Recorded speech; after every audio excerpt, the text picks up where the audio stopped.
Runner Nation. Welcome back to another episode of Ridge Runners Live. Tonight, we are going to be joined by the two champions of the Promised Land 50K that took place in Bedford, Virginia this past weekend. Our two guests tonight are very familiar to Ridge Runner Nations, but let's start the introductions off with the newest Promised Land women's course record holder who shattered the previous course record by 20 plus minutes. Coming to us all the way from Columbus, Ohio, Sarah Biehl. How's it going? It's going pretty good. We're super excited to have you back on the show. You've been a part of these Ridge Runners Live now a couple times. But before we dive too deep into your course record, I do want to introduce the man who's been searching for a long, long time for a Promised Land course record and a link to join this show. Some people know him as the LeBron James of Ohio Ultra Running. He is in an elite group of runners that have won this race 3 times now. Coming to us all the way from Pomeroy, Ohio. Very shortly will be Michael Owen.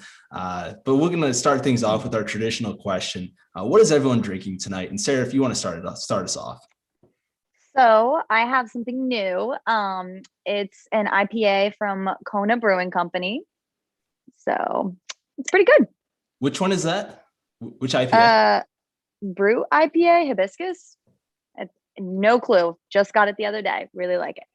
Big fan of most things from Kona. So I didn't know that you could get it on the East Coast and those kind of mass distributed. When I had it out in Hawaii, I was like, oh, this is the coolest thing ever. And then I came back to the Midwest and it was everywhere. So glad that it's easily accessible everywhere. Yeah, pretty much.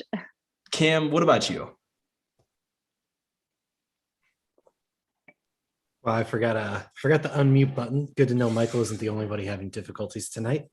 In traditional Cam fashion, I have a sleepy time tea here for me because it's nearly 15 minutes to my bedtime. So, it's gonna be a quick show tonight, right?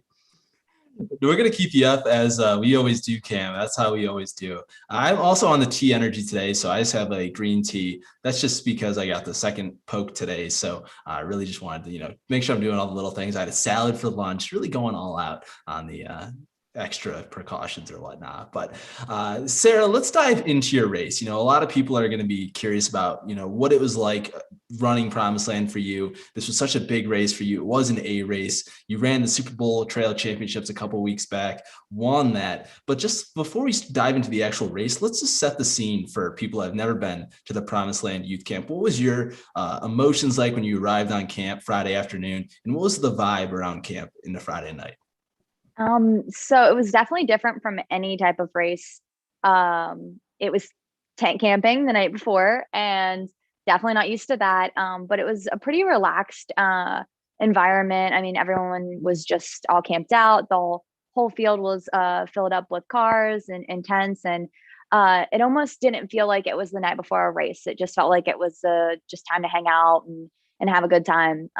So that definitely was a way to calm the nerves. Just very relaxed environment. Did you prefer that style? I believe for Super Bowl, I believe you on Ridge Runners Live, you mentioned that you kind of drove up, I believe the morning for that race. So did that play a difference, being able to be at the starting line the morning of, and did that play much of a difference in the race for you? Well, somehow at Super Bowl, I was at the starting line before this. I was at the starting line of Promised Land. I almost missed the race, even though I was super close. But no, in general, I definitely like to be there the night before. I'm not a fan of driving the day of. I can do it and it's fine, but I'd rather be there the night before, just kind of get relaxed and settled in, and just not have to worry about the stress of driving. So you kind of mentioned it there briefly. You almost missed the start at Promised Land. Yes. Wow, how does that happen? I don't really know. I don't know if it was just trying to hurry up and get ready in my car, or honestly, I don't know. Or it's just a personality thing. I almost missed the start, but I think it helped a little bit because I just kind of ran up and just went, like, I got a place on the line and it was time to go. So definitely didn't have time to even think about anything really. So the gun goes off, all the emotions of a race kind of start flowing through you. What were those early miles like? Obviously, the race kind of starts the big climb, 4 mile climb up. What were those miles like? Were people kind of chatting, having a good time, or was everyone just kind of in the zone, locked in? There was definitely some chatting, and it was nice to be in a big group at first. Chatting at first, but then after the first couple miles, it got pretty steep. So the chatting kind of became a minimum, and then everyone was just trying to get up that last little climb in the first 4 miles. Were you with a bunch of people, or kind of like, what was like the field like around you? Obviously, we kind of talked about in the preview prediction video how this field is super stacked. And what was it like out there being in such a competitive field as Promised Land was this year? It was really exciting. Just knowing that there was a bunch of other people around to push the limits, and just being there on race day and knowing that there was a bunch of people ahead or behind that were really talented. And in the first, I probably started out a little faster in the first uphill climb, but I don't know. I felt really good. That's fair. And usually, when I'm thinking, oh, I feel really great at the start of this race and I take that first climb way too fast, I don't set course records. So like, kind of explain to us a little bit what your mindset was going in, knowing that this is a race with 7,000 feet of elevation. And obviously you're a super talented runner, but you're not training in a place that's anything like the Promised Land 50K course living here in Columbus. So like, what was your kind of thought process about like the course specifically, about starting the day with a huge 4 mile climb, any of those sorts of things? It was definitely a lot of unknowns. I'd be lying if I said I wasn't a little stressed and going into it, knowing that I don't, in a week's time, I don't get as much elevation as the race sometimes, most of the time. So it was stressful going into it, but I tried to kind of focus on more or different areas of my training, like my longer runs, kind of hitting a little bit more higher mileage than I have in the past, and just my overall fitness. Because if I focus too much on the fact that I haven't done that type of climbing, and I haven't trained on that type of terrain, then I was just going to talk myself out of it. Did you feel like that first climb, or like, were you prepared for it in training? Like, was it, obviously you don't have a 2,000-foot climb in your back door in Columbus, but did you just like prance up it and it was just your fitness kind of carried you through it? Or did you feel prepared going into it? And how did you feel coming off of that first climb? So I honestly was super surprised with how good I felt coming off of that first climb. I think that there was a lot of adrenaline and just kind of getting those race day jitters out of the way after the first climb. So I didn't feel as taxed when I got to the top, but I knew once I got to the part that eased up a little bit and flattened out, that I needed to dial it back a little bit and just kind of recover and get in a good groove of things. Yeah, but that's, like Kim was kind of saying, obviously your training kind of played a big part into just the specificity. Oh boy, that's a new word Leslie can't say. That's a new word Leslie can't say. We just found out live on Ridge Runners. That's awesome. You won't see that in another prediction video, but like I was saying, yeah, just like you can't be as specific in your training with those big climbs. So what do you do as in workouts or to kind of to simulate those bigger climbs? Is there anything specific you did, like tempo run on trails, or maybe just more hill repeats of 300 feet? Or what did you kind of do to prepare yourself for that? So a few weeks before Promised Land, I actually met up with Mike, who's still not here, but it's fine. And we went up and down. It's just a lot of repetitive, like going up and down different climbs on the Athens trails. So that's what we did. He had the trail connectors. We went up and down a couple times each trail connector. So a lot of repetitiveness, and we kind of attacked those a little bit harder. I did a few tempos on some trails in Athens, but around here, especially in Columbus, if I do stay in Columbus to do a longer run, it's a lot of repetitive finding one of the only hills around and just going up and down it a bunch of times. And so with that style of training, do you think that that does anything to sort of like your mental fitness on race day? Whereas it's gotta, at least for me, right? If I'm sitting down and like, I'm gonna run this thing 20 times, that's a much different mental space to be in than just knowing that you're going to run this one climb and get the same amount of elevation. And it's going to be a different view each time. You're not going to have any of those downhills to break things up. What was that? What was the difference like? I mean, do you think that's like a really effective way to train for these sorts of things?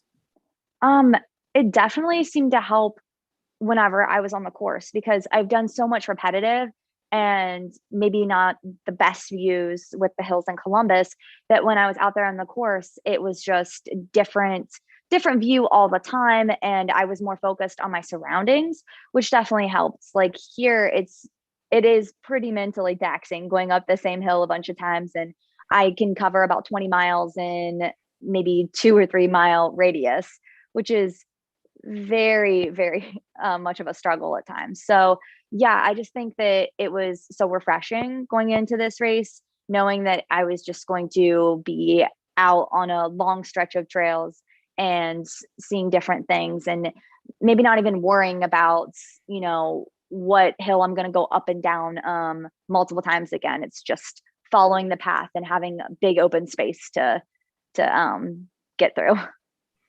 So the sunrise, take us through that on race day. The race started at 5:30 in the morning, and obviously it's dark for the first hour or so, but you're hitting the grassy road at that section of the course where you can really start to open it up. What are those miles like, kind of just in those middle miles there, from like say 5 to 12?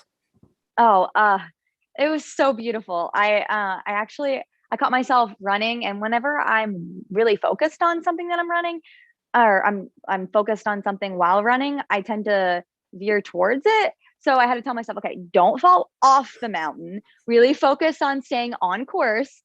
But yeah, the sun was rising over the mountaintops, and that's not something I get around here. So I really caught myself a bunch of times. Just I think I even said out loud at one point because I was kind of by myself for a little bit. So I said out loud, "That's so beautiful." Probably sounded a little crazy, but it definitely just got my mind off of the previous climb that I had first originally, the first few miles, and it was a good way to start the day for sure. So when you come into Sunset Fields for the first time, what were those emotions like? Obviously, kind of the first bigger aid station on the day, and just kind of were you quick through it, or kind of what was your emotions kind of going through that? Um, the one that had a bunch of like different people there. Yeah, the Sunset Field where Cam's car broke down in the middle of the way on the course. Literally every I, runner had to go around his car. Yeah, that's great. I still don't remember that, but it's okay. Uh, no, it was just it was very energizing coming through that point. I always love going through aid station anyways. I feel like it's a good recharge just being around people and people cheering, and some of my favorite things that I hear are like "Go Girl" or like "You beat the boys" or something like that. So I heard a few phrases like that, and it was I don't know, just got me through the next section. Yeah, that makes sense. And excuse me, I keep hearing from people, this is a bone that I actually have to pick with everyone who ran the Promised Land 50K, that they didn't notice my car literally on the road down to Nope. that aid station. So for people who don't know, my transmission went out on a dirt Forest Service road, like right in front of the aid station. And it did so at just the time because of how we were there covering the race that every runner had to go around my car. This is not a joke. Check our Instagram story for the picture of that car. It's probably still not up, but I assume it's in one of the highlights. How did so many people not notice that they had to go around a car, but are still like, this is the prettiest aid station in the world? And I'll attest it was, because I was there all day. Yeah, I think that there was just other things to look at. I don't know. I'm honestly alarmed that I did not notice your car. I had the camera, I was running behind Sarah, and like, even with the camera, I did not notice I was running around a car, and took up the whole trail. Like it was awesome. It was awesome. But kind of going out of that section, Sarah, you were in first place. Obviously, I believe you were ahead of course record pace at that time. Did you know that? Were you thinking about anything? Did you know how far the other competitors were behind you, or were you just kind of doing your own thing and running your own race? Yeah, I had no clue how far anyone was ahead or behind. Mike had given me a pace chart to go off of for each aid station, just kind of a time to be at each aid station in order to be on the course record pace. And I knew through the paces that I was ahead of those paces, but I didn't know how far. I honestly didn't know how far until probably the last mile, how far I was ahead of it. Well, that's kind of a better way to run it anyway. I feel like, just kind of staying in your own controlled race and kind of just continuing to attack the race down. You go down part of the apple orchard falls there before kind of continue down a big descent for the next 8 miles or so. What were those miles like? Did you really just open it up? What was kind of your splits going down that, if you remember any, was there any sub fives? To kind of walk us through those miles. Well, I did not PR in the mile, unlike some people, but no, no, I the last 2 miles I remember specifically, and I was able just to squeak under the 6-minute pace for the last couple miles. But I just felt really good coming down that road, really smooth. And I mean, granted, it was a nice downhill, so really got to open up and got rolling. And it did help a little bit because there was a guy a few minutes ahead. So just to kind of get me through the last couple of miles, I kind of had my target on him. Did not catch him, but it definitely helped get me rolling the last couple miles. So you're kind of referring to the fact that I was, carrying a camera and I had to keep up with you. We were running like crazy fast, low 5-minute pace the last mile into the finish there. And I had to pass you, like run ahead. And I actually PR'd in the mile. So I appreciate you kind of helping me, accomplish that goal out there that I didn't know was possible. So you're very welcome. Of course. That was my whole plan the entire time. I remember I've told you, I was like, please just let me create a gap here. Like, don't pass me. Don't pass me. Yeah. That was awesome. But yeah, kind of going back up. So you're like mile 20 or so at the race at this point. You have a big climb coming around mile 26. What was your strategy there? What was that the apple orchard climb like? Was it harder than you expected? Was it easier? Kind of just walk us through that section of the race. So I feel like from mile maybe 18 up until that point, that's really all I could think about. Like I've heard the stories about that climb. I've heard everyone's description and experience, and I knew how much of a climb that was. But I guess during those miles, which that whole section leading up to it was definitely a blur, because all I could think about was this climb that everyone talks about.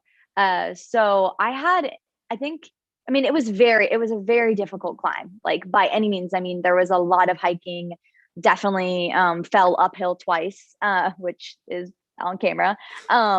But I think the miles leading up to that, I had built this up to be something that was going to be absolutely terrible. Like in my mind, I was going to be just going straight up for 3 or 4 miles, which it definitely is. But I built it up so much in my mind leading up to it that it wasn't as bad, which definitely helped me get through it.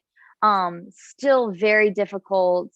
I think that was the hardest part of the course, to stay on track. It was very well marked, but there was a couple of sections where I was kind of looking around to make sure that I saw the markers. But it was a challenge for sure.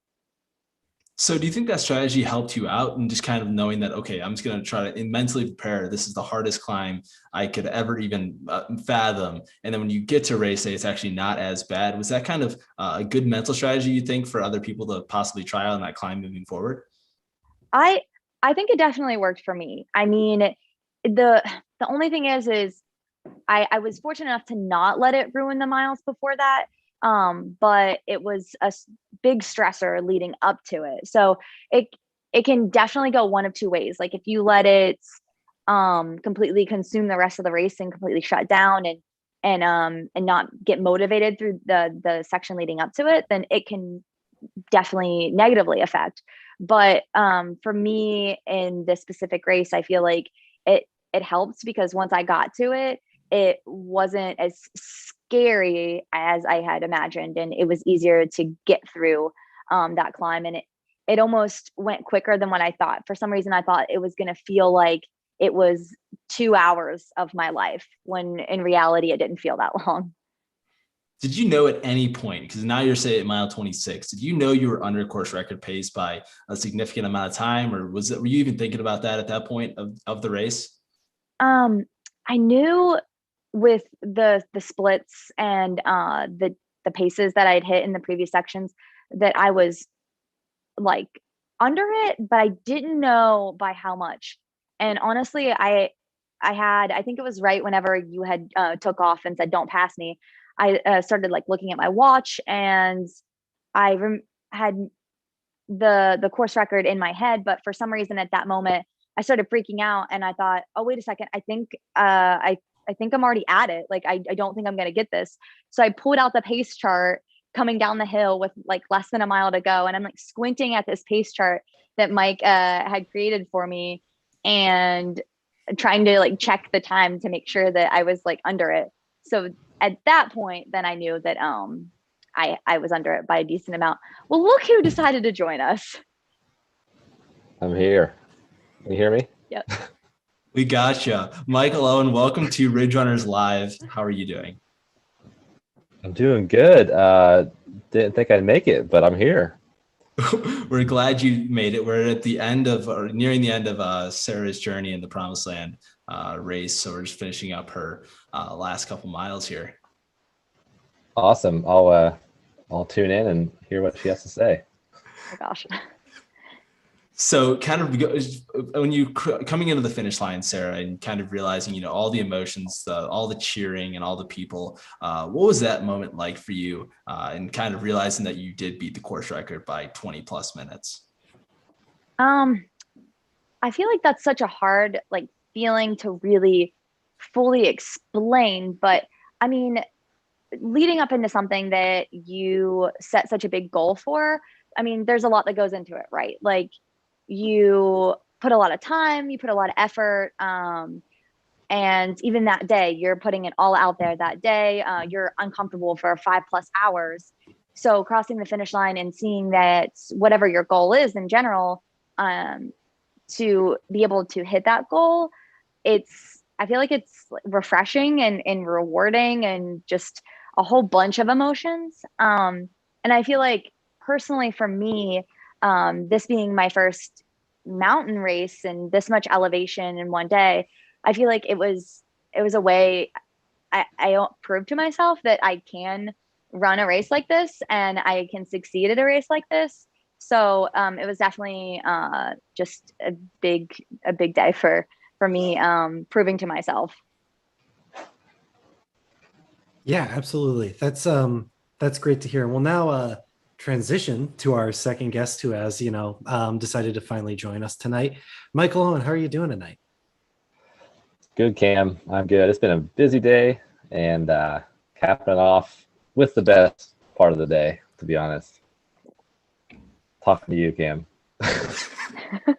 That sounds like a really rough day, to be frank. But anyways, so bring us into your Promised Land 50K a little bit, Michael. We know, like Sarah, you ran at the Super Bowl 50K Trail Championships in Worcester, but you didn't quite have the same race she did there. In fact, she beat you.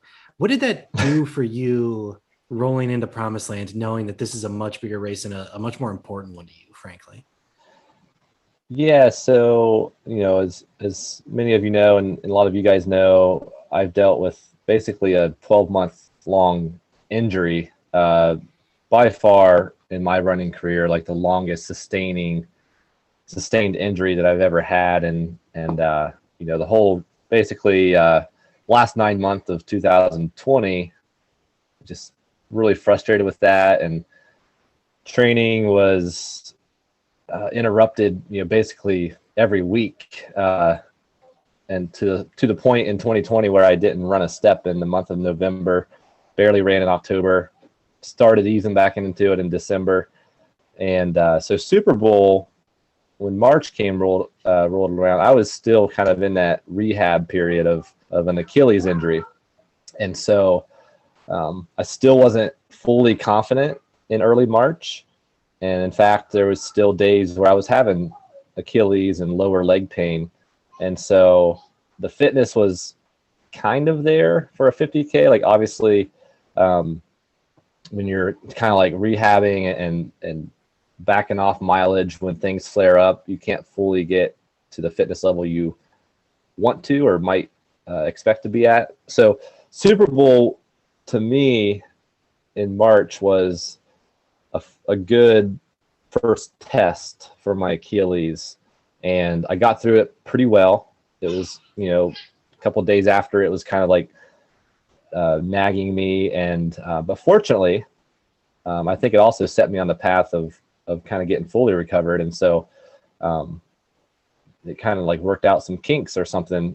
So the rest of March, I was able to kind of train at full health. So yeah, obviously Super Bowl for me was, the pace just wasn't comparable to even, I ran a faster pace at Promised Land that has almost twice the amount of vert and 3 miles longer. So Super Bowl was a great stepping stone to kind of get back to health. And so, I wasn't too concerned about the time or too concerned about how I placed there. Sarah beat me, and that was kind of crazy and cool at the same time. But it was kind of, I'm glad I did it a month and a half or so before Promised Land to have had kind of like working the race jitters out a bit and working the kinks out. Going into a race like Promised Land that you've run, I believe 4 times now, 3 wins. So what was your mindset like? Because you're obviously coming back from the injury. You weren't going to go out for a course record, I don't believe, this year. But what was your mindset like kind of going into the race this year with the competitive men's field that was out there at the race this year? Yeah, so Promised Land means a lot to me. It's been now for 4 straight years. Well, really 5 straight years, take away pandemic year. My springtime focus. One of my early ultra mentors, Eric Grossman, has the course record at Promised Land, and I was there to witness that in 2012 as one of his crew members. He was 44 years old when he did that. That day in 2012 made Promised Land a special event for me. And then so when I started participating myself a few years ago, I really just took the different aspects of that race and made it kind of my little springtime project. And so this year is a little bit different because I wasn't going for the course record. My fitness in my mind was not where it needed to be to get a course record. I ran 4:31 at this race 5 years ago, 2017, however many years ago that is. And I know like that was still 6 minutes off the course record, and I was so fit that year. And so this year, coming off the injury, working my way back into fitness, I wasn't expecting a course record. I game planned that way. So, I went out with a much more conservative approach. And from a competition standpoint, I obviously looked at the entrant list to see who was going to be in the race with me. I knew several top contenders personally, and so I know who they are, and I just naturally kind of like respect them. But honestly, it wasn't part of the game plan. I wasn't there to go head to head against the person that goes out front. Like, I was trusting my experience on the course, trusting my intuition with fitness, and it ended up paying off. Take us through those early miles. I mean, obviously, that race just starts so fast. Where were you kind of in the mix of it all, say like the first 10 miles or so? And did you ever freak out like, oh, I'm back here in like, I don't know, 10th place or whatnot at any point? It's the same start, 5:30 a.m. So it's still very dark. Headlamps are very much needed, and it's an immediate 4,000-foot climb to the first mountain, Onion Mountain, and so I was just kind of back there running the paces that I wanted to run, and I was probably 12th to 15th place at 3 miles where the gravel turns into trail. I was perfectly happy with being in 12th or 15th place, and I looked up there and I couldn't really count the people in front of me, but like Sarah was in front of me, and our good friend Travis was in front of me, and I wasn't surprised by any of that. A little bit surprised Sarah was in front of me, to be honest, but but I had my splits. Like for me, there was never a moment of panic with how I was approaching the effort. Effort felt great. I want to feel relaxed on that first climb. Every year I want to feel relaxed. And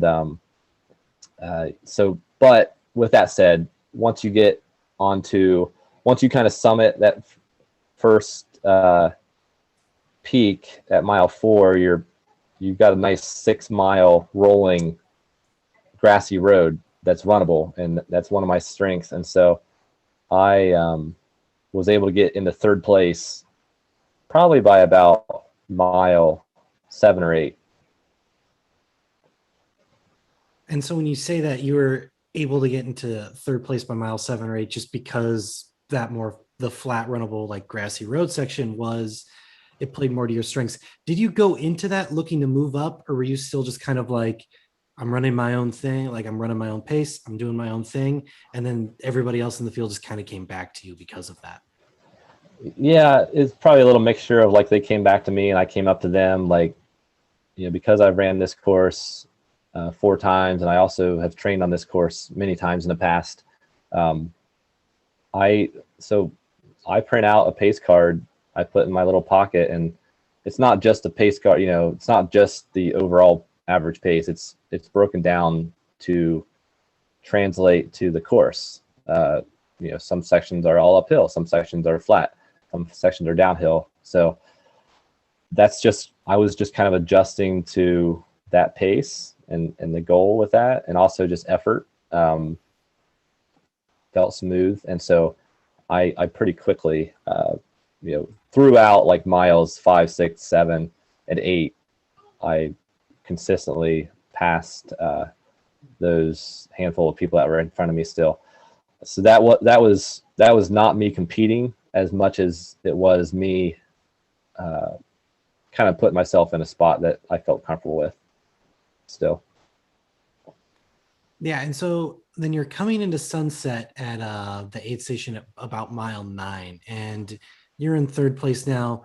Are you still thinking along those lines, knowing who's in front of you, Jordan Chang and Travis Zipfel, or are you just like, whatever happens, happens? Like, was that kind of your mindset the whole day long, or was there a switch that flipped at a certain point and you were like, well, now I'm racing and I'm trying to like catch these guys specifically? Yeah, I mean, there's obviously always that switch from a competition standpoint in my eyes. At mile 13 at Sunset Fields, I saw you sitting there with your hood open of your Forester, and I just had a nice little greeting there with you. And that next section from Sunset Fields down into Cornelius aid station at mile 17 is a very technical in my books, technical in Ohio, but steep, mostly steep and rocky. That section for me, it's never pleasant, and it's just a brutal downhill. It's very, very much one that you have to protect yourself. So that section, I was fully focused on just watching where I'm landing, protecting the quads, protecting my feet. But looking back after the race, it's also where I gained 2 minutes on Jordan. It's where I caught Travis. And it used running downhill like on steep stuff like that was a big weakness in my ultra running toolkit 4 or 5 years ago, and I've really focused, I guess, over the years on kind of becoming a better downhill runner. And so just so happened, like, I thought I was kind of being timid actually in the race, but it actually became a point of the race where I made some time up on Jordan and Travis at that point. I caught Travis going into the aid station, and I still didn't really know where Jordan was at that point. So Travis and I were in second and third place, which led us right into the dark side, which for me, I absolutely love the dark side. It's a point of the course where everyone says the apple orchard climb at mile 26 is the make or break point of the course. I believe it's starting at mile 15 on the dark side. I really believe that's the make or break point of the race. And so I did go into that wanting to feel good. And once again, though, I was still wanting to run the splits I laid out. And I knew that if I was able to run those splits at that point in the race, halfway through or mile 20, then that meant that I was going to have a pretty good day. And so I never really actually thought, okay, I'm going to go after Jordan, or, oh, I'm going to try to separate from Travis or anything. I never really had those thoughts as much as, okay, if I'm able to run my splits, that means I've got the energy, I've got the legs, I've got the, fortitude at that point in the race to keep on those splits, which is a good thing. And so when you did eventually catch up to Jordan and take over the lead, what was that kind of like when you saw him like up ahead on the trail? Were you just like, yep, this is going exactly as I planned it to, and you just kept doing your own thing and just knew he would come back? Did he greet you as you passed? Was he just like, damn it, of course, Michael? Or like, what was that situation like? Do you have any strategies when you pass people like that to take over the lead of a race? Does your mindset change going from being, 12th at 4 miles to being first when you caught him? Yeah, so it was actually really cool for me. I don't know if it was very cool for Jordan, but it was a really awesome moment in my race when I caught up and passed Jordan. So there's a small little out and back at mile 26. Runners have to go in and out of Cornelius Creek aid station a second time before they start their big 3-mile, 3,000-foot climb up Apple Orchard. And so it's about a football field length for that little out and back. And as I was going into the aid station, Jordan had just left. And so we had that little, that little intersection. And, it was Jordan and I have raced for years. I mean, we've probably raced, I don't know, a dozen times or something in Virginia. And so we know each other pretty well. And so it was we smiled and waved, and then that was a pretty cool moment, because kind of like as this course lends itself to, it's pretty cool to be with somebody with 8 miles to go on the biggest climb of the day. And I was only 30 to 40 seconds behind Jordan. And so that was my first, I had not seen him the whole race. And so I didn't know how far back I was up to that point. And so that certainly, it didn't change my approach, but it certainly gave me like probably some extra motivation or extra focus. Like I was able to kind of refocus. So I grabbed just a refill of Tailwind or something at Cornelius Creek, and pretty quickly caught up to Jordan, like within half a mile. And so going into Apple Orchard climb, it's fairly mellow at the first mile or so, but then it gets pretty steep where you're gaining 750 to 800 feet per mile for the next 2 miles. And so I wasn't pushing because I didn't want to go into that climb like pressing, but I caught up to him and I just stepped behind him a little bit. And I don't know how well accepted that is in a competition, but I like to kind of just relax a bit in that moment from a preference standpoint. I'm in no rush to pass people with 8 miles to go in a 50K. My idea is that if I were to get excited and pass somebody, without really giving it much thought, you're at a much more likely opportunity to bonk or something later, you know. So I just kind of like sat behind Jordan for a mile or so until we got to where the steep climb started, and he kind of waved me by, and so I passed him there, and at that point I just focused on trying to climb up that steep hill. I don't really know if anyone can push on that hill, so I just kind of did my thing and he did his thing, and it separated just a tad bit when we got to the top. So what was it like, obviously, coming off of that Archer climb and knowing that you've got the big descent to the finish there? Did you ever fear that he was going to catch you, or did you just kind of put your head down and not even look back? Yeah, I mean, I looked back near the top of the climb and I saw him still, like, you know, when you're kind of walking hands on knees on a steep climb like that, 2 minutes is still within sight behind you. And so I was able to see him even at the very top of the climb. I kind of thought, okay, I'm probably 2 to 3 minutes ahead of him still. And so that meant I climbed well. That meant he climbed well. So it's not like he wasn't bonking or anything like that, you know. It was just, I had a little bit, you know, just a few minute climb faster than him. But to be honest, my whole mindset when I did link up with Jordan was, if I'm able to get to the top of that climb ahead of him, I know that I've got a decent amount of leg speed on the downhill, and my legs felt good. So I trusted that downhill would come that way. And so I was pretty confident when I hit the last aid station with 5 miles to go. Had another couple miles on trail before it turned into that gravel road, and just in the years past, I've been able to have the legs to run like sub 6 minute pace on that gravel road. And so, yeah, when I had a 2 or 3 minute lead on him with 5 miles to go, I felt, you know, it was based on how I felt. Like, if I didn't feel good, then I would be totally worried. Things can happen at that race like that, but I didn't feel like I was cramping, or I didn't have too much soreness at that point, and so I felt pretty confident going into the finish line at that point. What were your emotions like? Obviously, you've done it 2 previous times, and this was your 3rd win there. But what was the emotions like, you know, crossing the finish line and seeing Dr. Horton there waiting for you? Well, it's kind of like sort of like a sigh of relief in a way.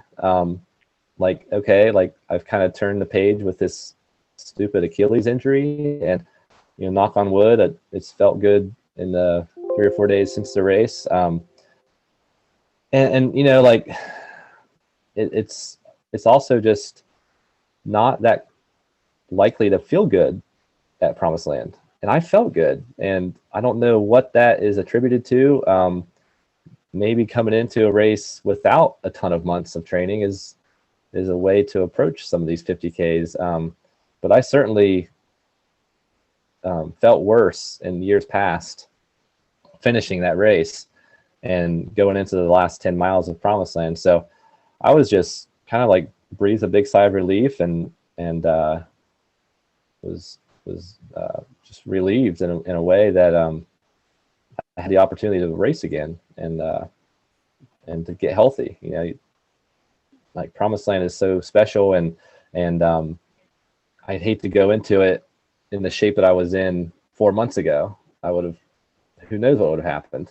And so, just like having a long-term goal, you know, it's been a goal of mine to get healthy for Promised Land since, you know, really since I've had the injury, but really like focused on it like in December, and knew I had 4 or 5 months to do it, and kind of cool to put it together on race day.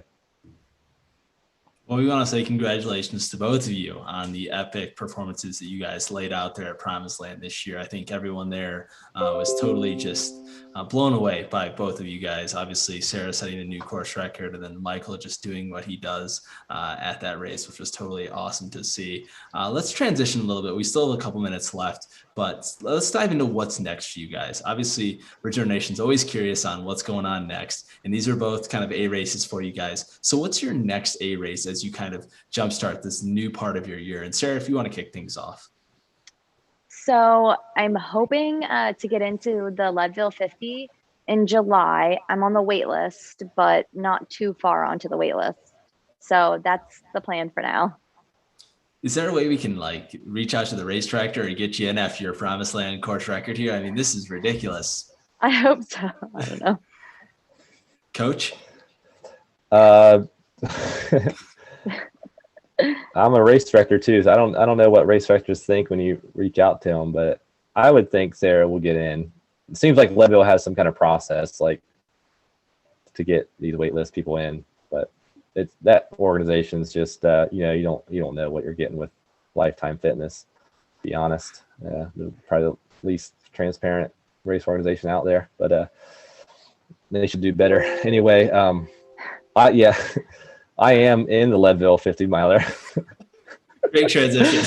Yeah, so if you like that. Tell us how you really feel, Michael. Well, they could just yeah. I just love Leadville, to be honest, the town of Leadville and the surrounding running routes in Leadville. So that's why I'm doing that race. And my family and I have spent some time out in Leadville the past few years, camping and exploring the mountains. And so that, yeah, I'll be gearing up for Leadville, but it's not going to be like an A race. It's kind of cramping my style with, to be honest, like I have all these plans to do in Colorado, and this race is like right in the middle of all those plans. And it's like, having to kind of taper or rest afterwards is going to be taken away from some of the mountain time. But I'll be looking forward to doing that race. But my year goal, kind of the A race, is gearing up for the Wasatch 100 miler in September in the Wasatch Range of Utah. And so that's a good ways off. But I'll probably just kind of ease through the training. As I've gotten a bit older and gotten through this injury, I've been just more respectful of health and rest. I definitely love to hit it hard when I can, but also as I've gotten a bit smarter and older, to equally respect the rest along with that hard, long running. So I'll do my best at trying to do all that and be healthy for September. Sounds good. And we got a question from the chat. It's from Eric Anderson. And he just says, and I'll read this verbatim, Michael want to talk about his hockey coaching gig. Yeah, so Michael, talk about it, Michael. Do you want to talk about it? Yeah, totally. So kind of a cool new opportunity. What are you smiling at, Wes? What were you delayed for today? Yeah, I've got all these different things I'm doing in life that's all running centered. But Hocking College, small community college in Nelsonville, Ohio, just north of Athens. They just added a cross country program, and I was hired as the head men's and women's coach. And so it's been kind of a cool switch of not a switch of focus, but kind of like a fun aspect of life now is recruiting kids in high school to get them interested in hocking and to enroll. And so, actually that's why I missed the start of this live show tonight, because I was at a track meet and I got sidetracked with talking to a couple kids and talking to some parents of kids and stuff, and getting them interested in enrolling and joining the cross country team at Hocking College. So, I taught trail running at OU for 7 years, and it's really awesome to see students get involved with trail running. Now, this is a little bit different with cross country, but I think I have a feeling that we'll be very trail focused for a college program. And so we start first season in the fall 2021. And so if you have any coaches or seniors or juniors in high school, let them know that Hocking College can be an option for them as they go into college, and let them know that it's going to be a whole new experience. It's not going to be your typical cross country collegiate experience. It'll be a little bit unique. Sarah, so you've run cross country in college and high school, but what would you leave a Yelp review for Michael and his coaching philosophies and all that stuff. If you really wanted to, have 150 characters, throw it on Google or whatnot, what would you kind of leave for him? 150 characters. There's not enough time for this. I mean, I could write a book. No, he does great. I feel like I'm in the best shape and the strongest that I have been since starting running. So I feel like that alone is a pretty good one-liner for how things have been going. So go to Hawking. And then kind of flipping the script now, Michael, what's it been like to coach someone that's been as open in their training and has bought in, to the trail scene as much as Sarah has? Well, so honestly, like, people have asked me like kind of what that's like recently, and I haven't had to do anything from a fitness and strength standpoint. Like, yes, I'm designing workouts and I'm prescribing a program, but a lot of this is just getting Sarah into the trail scene. And there's a lot of nuances and different subtleties of trail running that I think is been really good for her. And like Promised Land is a whole different ball game for look at that dog. I was gonna say we gotta stop the show. He finally showed up. What is your dog's name for Original Nation that doesn't know? This is Jackson. He's my golden doodle baby. How old is he? Sorry. He's 3. Perfect. Welcome, Jackson, to Ridge Runners Live. Again, Michael, you can continue. Oh, yeah, but, like, as soon as Sarah bought into trail running and understood what it meant to be out on a Promised Land course and wrapped her mind around, like, how to approach it from breaking down the different sections and understanding what technical trails mean and understand what pacing herself in a trail race compared to a road marathon meant, she was golden. Like, it's not really me doing much except for just giving a little bit of guidance and helping develop some racing plan. And just from a training standpoint, it's really just about getting specific as the race approaches. And, like Sarah lives in Columbus and she just won a big mountain race. Who else is doing that, And it's just from what I'm kind of approaching it as, it's like throwing in specific stuff at the right time and then resting at the right time. And like, you don't need to go hardcore on, steep technical stuff every day, but it's important to do it sometimes. You get a pretty quick adaptation when you do it, just a little bit at the right time. So for Sarah, like she said, she's as strong as ever. It's not taking away her speed, and it's if anything, it's making her strong and using some muscles that she's probably not developed with road marathoning. So it's been real exciting.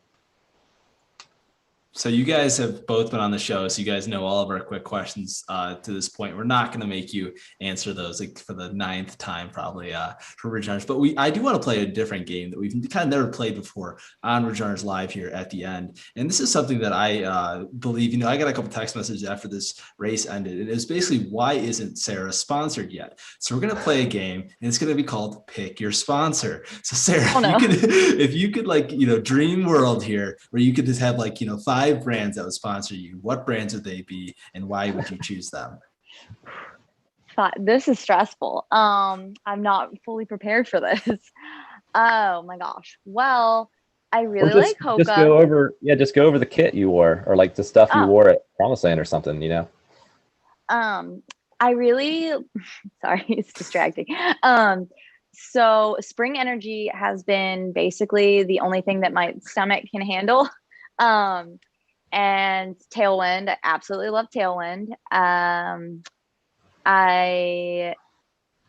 wore the North Face trail running shoes and love those. I don't have a lot to compare for trail running shoes, but I love those. What am I at right now? I don't know. The rabbit jersey I really liked, and Oh, I wear Hoka trainers on a regular basis, and I love those. See, this is what I love, Okay. because most trail runners are all about the gear and not as much about the training. It's like, you don't need to be like into all this stuff. Like, it's just, it's all fluff. Like, you just get some gear and wear it and kick butt out on the trails. And that would be a huge word of advice that I would have for any new trail runners. Like don't even have a favorite shoe. Don't even have a favorite brand. Like, don't have a favorite stuff. Just go train and you'll do well. And so I love that Sarah isn't like, she has a hard time answering that question because she doesn't have a lot of experience with all this different gear, but I think it's better to be that way. Yeah, I mean, I don't have a lot to compare it to, but I feel like I can. I mean, I just kind of pick some stuff like the North Face shoes. Tried them on once, really liked how they fit on my feet, and really liked them in the race. I don't know. Still learning all of the gear and stuff too, so kind of clueless. Yeah, that makes sense. And, Michael, your comment there made Nick Voss cry a little bit. I can already tell, he's big gear guy, not a lot of training. And I know he's going to be taking offense to that. I was not directing that at him. Your words, not ours. I'm directing it to the whole ultra running community. So come at me. Wow. No, this has been a lot of fun, guys. We're going to get out of here. Before we do you guys have anyone you guys want to say thank you to, or just any final closing thoughts? And Sarah, you can start. Well, that one's easy. Definitely Mike. Like I've said before, I'm pretty sure I'd be lost on some trail. So definitely Mike. Thanks. We'll have to get you a nice topo or like a app for not getting lost on trails. You'll be good.